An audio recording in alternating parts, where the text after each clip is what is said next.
Welcome back, ladies and gentlemen, to Great Decisions. We reached the midway point today in our 8-lecture masterclass by turning our attention to topic number 4, which is economic warfare. Prussian General von Clausewitz famously noted, "War is a continuation of policy by other means." By that same token, we could say that economic sanctions are a continuation of policy, if not war, by other means as well. The League of Nations placed economic sanctions at the center of its global ordering principles. The belief that nation-states, from a liberal point of view, were bound together in a society, a league, or a global community that was bound by norms, rules, and expectations, and that over time, this society became even stronger. In the event that one of the members of the global system departed from the norms, the rules, the behavior that was acceptable, that nation state would immediately be isolated and sanctioned by all of the other members of the League of Nations. If necessary, that country would be cut off from global trade routes and any opportunity to have economic engagement with the other nations. Interestingly enough, the first time that this strategy was employed happened decades after the League of Nations ceased to exist. In the 1960s, Rhodesia was the first nation to be comprehensively economically sanctioned by the international community and approved by the UN Security Council, forcing that minority white regime to give way to public appeals for democracy. Zimbabwe was the result. Realists view the world quite differently. They see a collection of nation states, large and small, influential and not, and oftentimes clustered in small groups or alliances. In the event that one of those nation states is targeted by the others, there's a very high probability that it will be shielded by its more powerful allies. Iran is a classic example. While the United States seeks to apply maximum pressure to the Iranian regime for its nuclear weapons program and belligerent behavior, many nations continue to trade with it for their own interest.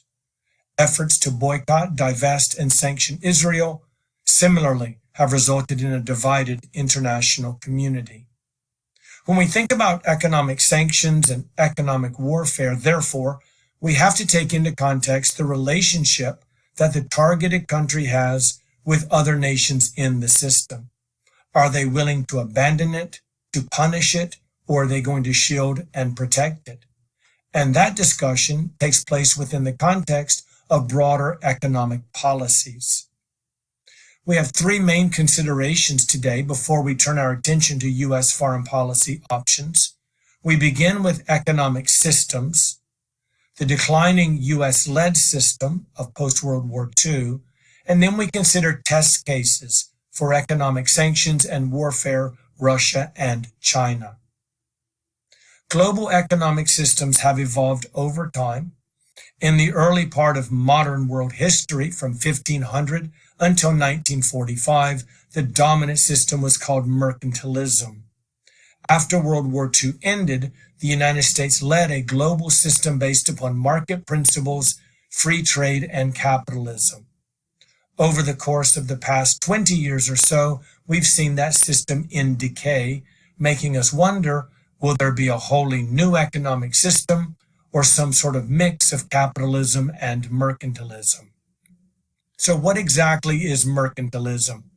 It views economics as a zero-sum game, meaning if there are 2 actors, one of them will lose and the other one will win, and usually in similar fashions.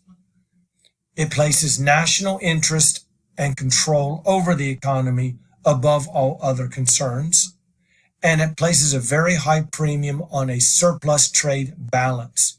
In other words, exporting more to other countries than you import to your own. And finally, the accumulation of wealth is central to the well-being and security of a nation state. Running up national debts sounds off alarm bells to the mercantilists. We'll exemplify. 2 nation states, A and B, trading with one another, and then one of those 2 country B decides to raise some protectionist economic barriers. This can be in the form of tariffs or taxes that are levied against foreign imports, quotas that limit the number of items another country can ship to your country, or perhaps subsidies to give the domestic production an unfair advantage. Because of these protectionist measures, the amount of goods that flow into country B is going to be diminished, and that allows it to accumulate wealth. After all, it is exporting more than it's importing. The net result is a positive balance. It can use that money if it wishes to underwrite more industrial competitiveness at home, furthering the protectionism measures implemented earlier. As a result, the flow of goods coming in declines and the amount expands. Country B is clearly the winner in this dyad. Country A is on the losing end. It is seeing an accumulation of debt. As a result of that, the public pressure is mounting on it to change its economic policies. You simply cannot allow another country to take advantage of yours this way, and the result is it's going to begin to create and implement economic sanctions, economic tariffs, quotas, or other protectionist measures. At the end of the day, under mercantilism, both sides end up losing. They're missing out on the opportunity to grow next to each other, to both profit from a vibrant and healthy trade relationship. We saw this warning in 1920 from John Maynard Keynes, one of the most influential economists of the 20th century. He went to Paris briefly, where the Peace of Versailles was being negotiated, the end of World War I, and the post-war political order. He walked away in frustration and wrote one of the more interesting books in recent economic history. What he called for in that book was economic integration. Put aside your differences with Germany, allow it to trade with France, with England, and other countries. Don't punish it, because doing so can lead to economic catastrophe. He essentially predicted the Great Depression 8 years before it occurred. In 1920, coming off of the heels of the First World War, mercantilist policies were adopted, beggar thy neighbor economic policies. What this means is that you're blaming your neighbors for all of your domestic ills, allowing you to drive a political and economic agenda that otherwise may not have been successful. There was an economic collapse of Europe and the world, the rise of fascism in Italy and Germany, and then an even larger conflict among nations, World War II. Before the Second World War was over, in 1944, the United States invited leadership from around the world to join it at Bretton Woods in New England to discuss the post-World War II economic order. John Maynard Keynes, not surprisingly, was a central figure in that discussion. It led to the U.S. economic system known as the Liberal International Economic Order, which was based on free trade and capital market principles. The liberal economic order began with U.S. leadership. We were clearly the dominant power in the world after 1945, both economically and militarily. To the surprise of many nations, we did not take away the resources of the vanquished. Yes, we defeated and occupied Germany as well as Japan, but we told the other countries of the world that they would be allowed to have access to our market, to our economy, that we would underwrite a global economic system that would benefit all based upon free trade and universal admission. What are the components of the American system? We began with the gold standard, linking the US dollar to gold because of the confidence that gold has globally. And then we allowed other nations to link their currency to the US dollar. And that meant that local currencies were literally as good as gold. It encouraged countries to maintain their currency and allowed them to fight off massive inflation after World War II. Reciprocity means that if you lower your tariff barriers, we will do the same. International institutions were created to manage this global economic system, such as the World Bank, the International Monetary Fund, and the predecessor to the World Trade Organization, the General Agreement on Tariffs and Trade, all designed to promote reciprocity, free trade, and global prosperity. And then finally, there was the United States there as the lender of last resort. If the IMF would not bail you out, the United States would help you get through an economic crisis and move on with a free trade system. The success of the U.S.-led international economic order is rather remarkable. Beginning in 1945, global trade, prosperity, economic prowess grew across the globe, especially in nations that fell under the U.S. sphere of influence. When the Cold War ended in 1990, when communism was exposed, the global system grew even more rapidly. But that system did not last forever. We've seen its decline over the course of the last 30 to 50 years, depending on which economist you speak with. Japan has steadfastly refused to adapt to our system. It maintains a mercantilist order with high levels of protectionism.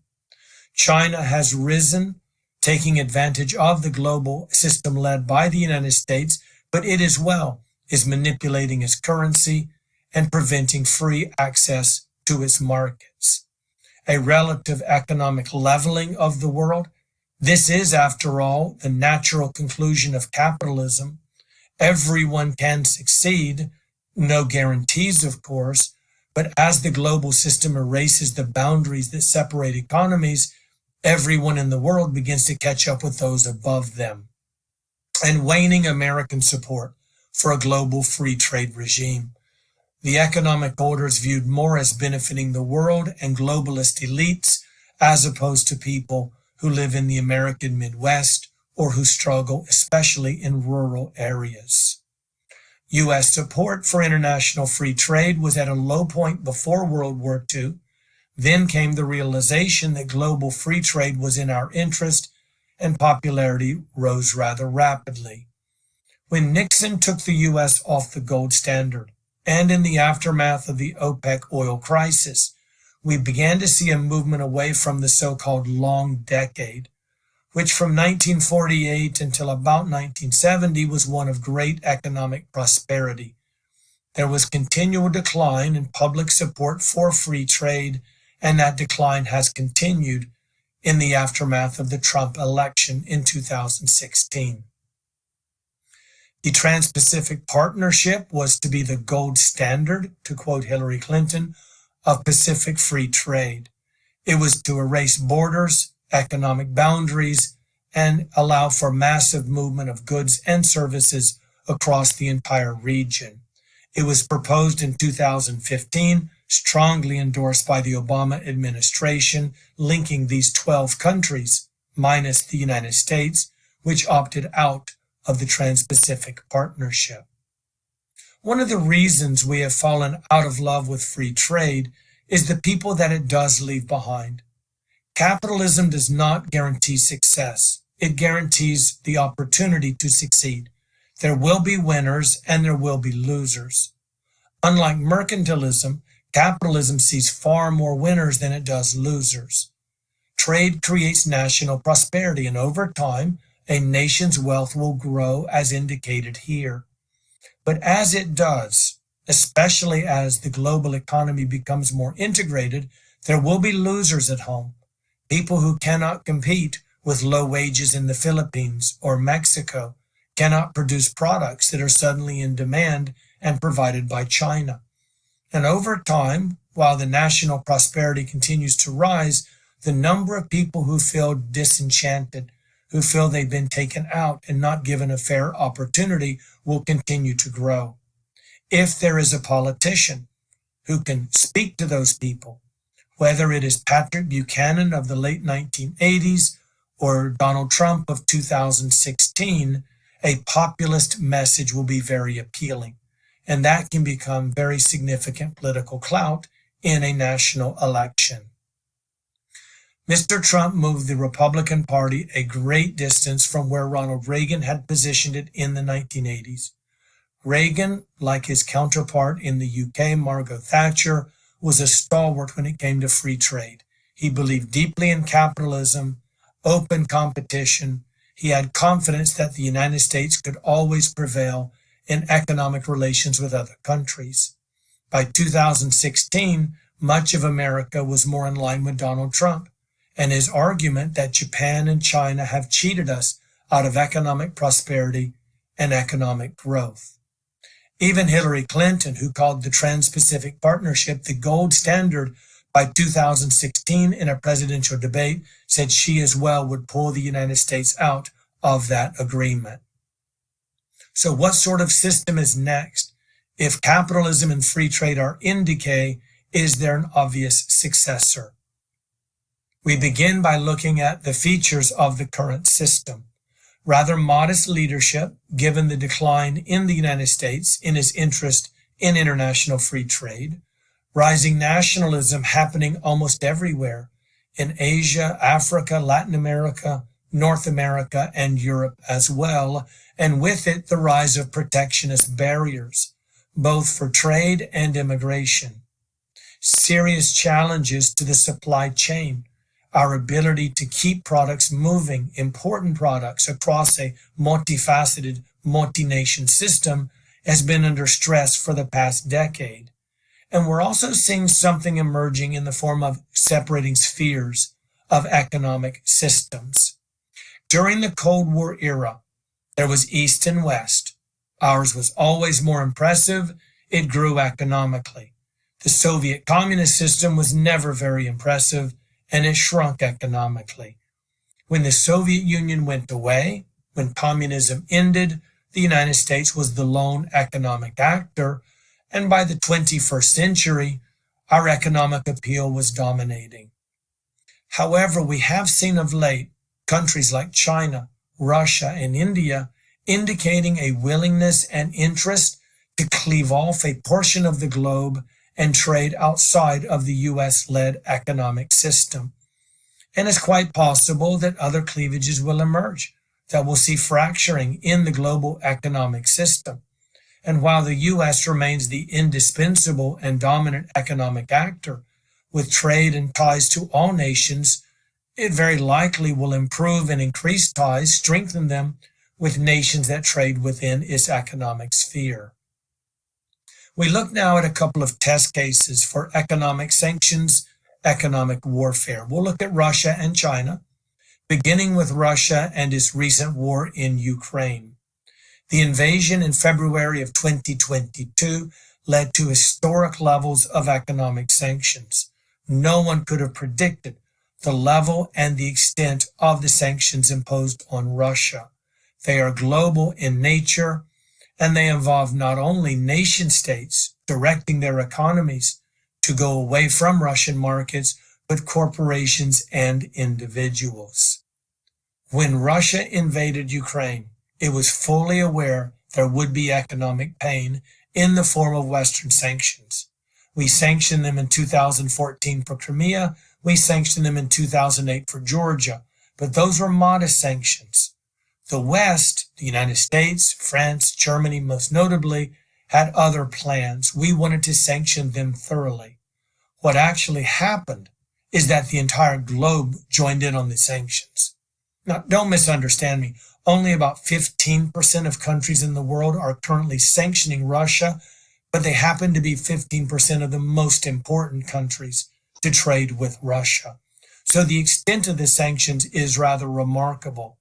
15,000 Russian millionaires have fled the country, people who otherwise could be investing in Russia and keeping its economy afloat. Sanctions oftentimes lead to counter-sanctions. When Russia invaded Ukraine, we hit them with economic sanctions, and the Russians hit right back. Their main weapon for those sanctions is natural gas and oil that flows from Russia into Central and Western Europe. As those sanctions continued to take hold, the Russian economy began to feel the pain, the loss of profit, and the discomfort from corporations, individuals, and nations implementing economic sanctions against it. China, of course, is watching on the sidelines, allied with Russia, yet knowing full well that if it traded too closely, it may well get caught up in the global sanctions regime. That has really stayed the hand of China. We now turn our attention to China, a country that's been at the center of our economic policy debate for well over a decade. There's been much talk of a trade war between these two economic giants, and that certainly is something that could happen. Chinese exports of finished goods are very important to the U.S. economy and the consumer. We buy inexpensive products because of Chinese manufacturing capabilities. The supply chain that we use for finished products largely runs through the People's Republic of China. So even if it's not manufactured in China, it may only be packaged there. Rerouting that supply chain would be incredibly expensive and difficult. Chinese parts are central to much of our modern economic society. They're part of the products that we purchase and use on a daily basis, from very basic commodities to sophisticated weaponry used in the American military to our electrical grid. And then finally, and most concerning about this tit-for-tat policy of sanctioning China and it counter-sanctioning is the strong belief on both sides of the Pacific that each side can win this battle. So what are the advantages that China has should there be economic warfare with the United States?